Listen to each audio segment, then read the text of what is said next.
Hi అండి, నమస్తే, welcome to soft solution.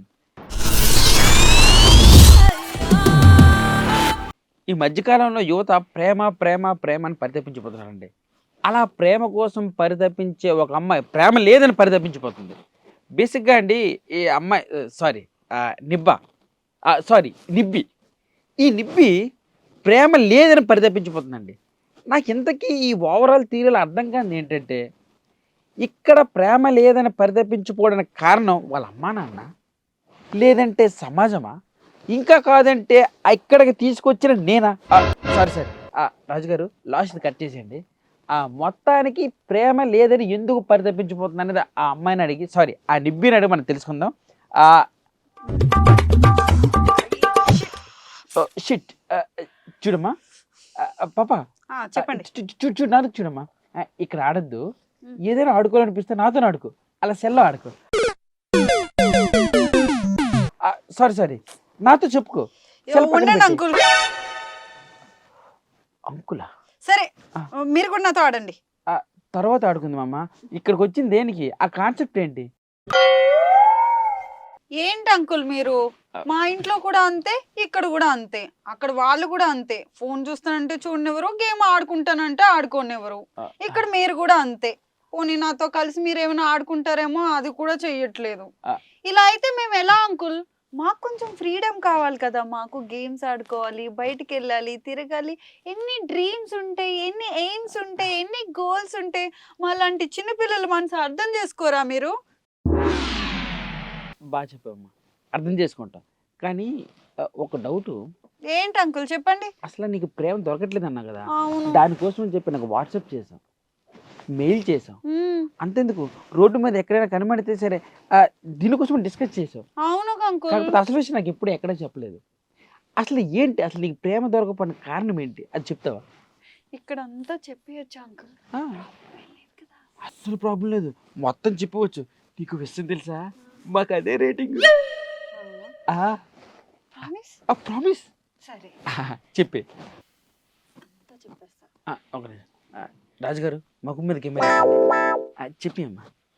అప్పుడే నా 9th క్లాస్ అయిపోయి 10th క్లాస్కి వచ్చాను. అప్పటి నుంచి మొదలైందండి. అప్పటి వరకు మా అమ్మ నాన్న నన్ను ఎంతో ప్రేమగా పెంచుకొని నన్ను ఏం కావాలంటే అడిగా. కేక్స్ కావాలంటే కేక్స్, బయటకు వెళ్తానంటే బయటికి, ఏది కావాలన్నా కొత్త హ్యాండ్ బ్యాగ్, కొత్త స్కూల్ బ్యాగు, జామెంట్రీ బాక్స్ అన్నీ నేను ఏది అడిగితే అది ఇచ్చేసారు. 10th క్లాస్కి వచ్చిన తర్వాత నువ్వు అక్కడికి వెళ్ళకూడదు, నువ్వు ఇక్కడికి వెళ్ళకూడదు, ఆఖరికి ఇంట్లో కూర్చొని టీవీ కూడా చూడకూడదు. సండే అన్నాక సినిమా చూడాలా లేదా? చూడాలి కదా. అప్పుడు సండే వస్తే ఎన్ని సినిమాలు వస్తాయి మనకి, టీవీలో అన్ని సినిమాలే. కానీ ఆ సినిమాలు కూడా చూడొద్దని చెప్పేవాళ్ళు అంకుల్. సండే రోజు కూడా నార్మల్ రోజులో మండే టు సాటర్డే స్కూల్ ఉంటుంది, అది కాకుండా ట్యూషన్ ఉంటుంది. నాకు సండే రోజు కూడా ఎక్స్ట్రా క్లాస్ పెట్టించేవాళ్ళు అంకుల్. ఇంకా రోజు చదువుకోవడమే. బయటికి వెళ్ళకూడదు, మేడ మీదకి వెళ్ళకూడదు, ఫోన్ పట్టుకోకూడదు, ఫ్రెండ్స్తో మాట్లాడకూడదు.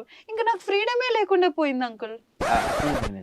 నేను మా మమ్మీ డాడీని అడిగితే, నువ్వు 10th క్లాసు పాస్ అవ్వాలి, ఎక్కువ మార్కులు తెచ్చుకోవాలి అని అంటే, సరేలే ఏమీ లేకపోయినా కానీ అమ్మా నాన్నల కోసమైనా కష్టపడి చదివి బాగా మార్క్స్ తెచ్చుకోవాలని మొత్తం అంతా బుక్కులు తిరిగేస్తూనే మొత్తం అన్నీ చదివేశాను అంకుల్. చాలా మంచి మార్క్స్ వచ్చినాయి నాకు. కంగ్రాట్స్. ఏం కంగ్రాట్స్ అంకుల్, అప్పుడే మొదలైంది నాకు మొత్తం అంతా. ఏం మొదలైంది? 10th క్లాస్లో మంచి మార్క్స్ తెచ్చుకుంటే మా ఇంట్లో ఫోన్ కొనిస్తానన్నారు. కానీ నేను 10th క్లాస్లో మంచి మార్క్స్ తెచ్చుకున్నాను మమ్మీ, నాకు కొత్త ఫోన్ కొనియండి అని అంటే ఆ ఫోన్ కూడా కొనియలేదు అంకుల్. ఏం చేశారు? ఏం చేశారు అని అంటే, కొత్త ఫోన్ కొనిస్తే నువ్వు బాగా పాడైపోతావు, ఫోన్లోనే ఉంటావు అని కొనియలేదు. అంటే బయట సిచ్యువేషన్ కూడా అలాగే ఉంది కదా, ఆ దృష్టి పెట్టుకుని అలాగే చేసి. అంకుల్ మీరు నన్ను అనుమానిస్తున్నారా? చిచ్చి అక్కడ సిచ్యువేషన్ చెప్పానంతే. సిచ్యువేషన్ మీద కన్నా నా మీద నమ్మకం ఉంచండి. చెప్పమ్మా, తర్వాత ఏం జరిగింది? వేసవికాలం సెలవులు మొదలయ్యాయి అంకుల్. అప్పటితోనే ఎండలు మొదలయ్యాయి, నా కష్టాలు కూడా మొదలైపోయినాయి అంకుల్. అందరికి అదేటనండి, ఈ యాసికాలం సెలవుల్లోనే ఈ ప్రేమలు, గేములు, దోమలు అన్ని పుట్టుకొస్తాయి. అంటే ఇలా కష్టాలు కూడా వస్తాయి. ఆ కష్టమేటమ్మా? 10th లో బాగా కష్టపడి మార్కులు తెచ్చుకున్నానా? ఆల్రెడీ ఇంతకులే చెప్పా కదా. 10th అయిపోతే వెంటనే వస్తుంది, ఇంటర్ వస్తుంది. ఆ. ఇప్పటి వరకు 10th క్లాసులో ఇంత బాగా చదివాను కదా, ఆ.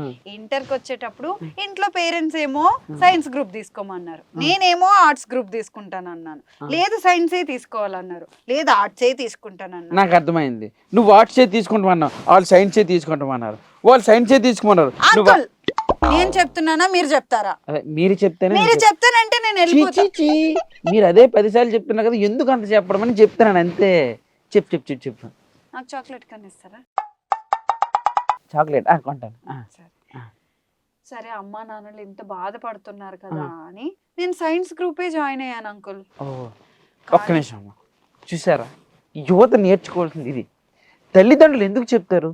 పిల్లల మంచి కోసం చెప్తారు. ఆ పిల్లని చూసి మీరు బుద్ధి తెచ్చుకోవాలి. యువత మేలుకో. కానీ మీరు అందరూ ఏం చేస్తుంటారు? 10-11 వరకు తొంగుంతో పళ్ళావు కదా. చెప్తున్నాను నీకోసమే. అలాంటిది ఆ పిల్లని చూసి మనం ఎంత నేర్చుకోవాలంటే తల్లిదండ్రుల కోసం తన ఏమైందమ్మా? ఏమైంది? మీరే చెప్తున్నారు అంకుల్, నా బాధ అర్థం చేసుకోవట్లేదు. ఎస్ అంటే యువతకి ఇన్స్పిరేషన్ చేద్దామని. నన్ను చూసా? ఎస్.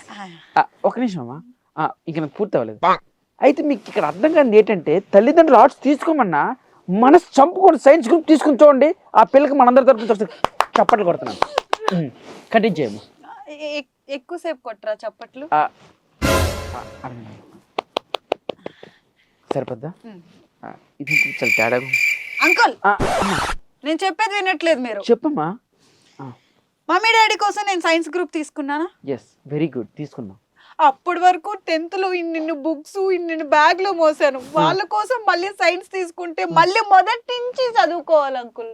ఓ అలా ఎవరైనా చదువుకుంటారా?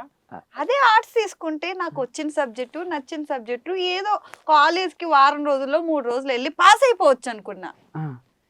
కానీ మా మమ్మీ డాడీ కోసం సైన్స్ గ్రూప్ తీసుకున్న కాడి నుంచి నా చేతిలో ఫోన్ లేదు, మా ఇంట్లో టీవీ లేదు, నా కళ్ళ ముందు ఓన్లీ బుక్స్ తప్ప ఏమీ కనిపించట్లేదు. నా bedroom books, either college. 10th క్లాస్లో ఇంత బ్యాగ్ ఉంటే ఇంటర్కి వచ్చాక ఇంత బ్యాగ్ అయిపోయింది.